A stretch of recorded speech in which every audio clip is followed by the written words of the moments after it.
मेरठ में update share कंदासीं। वहीद सुमरो की रिपोर्ट मूजिब मेरठ शहर के गुल मोहम्मद कॉलोनी में 4 ॾींहं अॻु तुनिया बिरादरी के बिंदुड़ियुनि में ज़री पानी के पुराने मसइले तां थियल झेड़े में ज़ख़्मी थियण जो केस दाख़िल न थियण ऐं पुलिस के मुबैना ज़ियादतियुनि ख़िलाफ़ तुनिया बिरादरी के माण्हुनि पारां बिटाई प्रेस क्लब मेरठ पहुची मोहित तुनियो, सरताज ज़हूर तुनियो, ज़ामिन नवीद तुनियो ऐं ॿियनि जी अॻवानी में एहतजाज कयो वियो।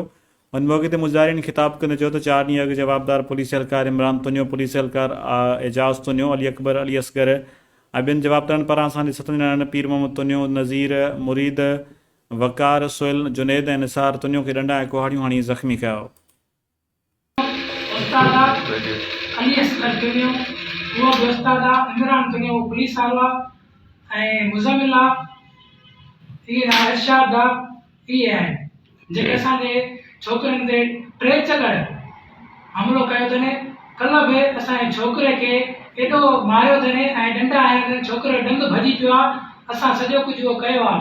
असां इहा अपील था कयूं आला इदारनि खे त असांजी FIR काटी वञे।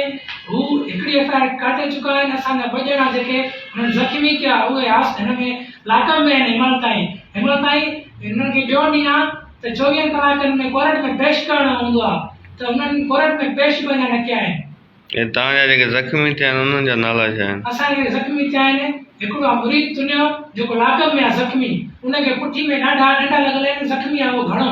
ऐं ॿियो वकार तुनियो, उनखे धक लॻल आहिनि। ॿियो कोई मामो आहे नज़ीर तुनियो, उनखे मग़ज़ में धक लॻल आहे। ऐं ॿियो असांजो कल्ह जेको ज़ख़्मी कयो अथनि टोडे, उहो सुहेल तुनियो पंधु वञो पियो, उनखे डंडनि जी मार ॾींदनि पोयां सॼो हुनखे निशान आहिनि। हिनमहिल ताईं उहो सीरियस आहे घर ॾे, हुन ते ड्रिपूं चढ़ियूं, दवा पियो थो खाए हिनमहिल ताईं।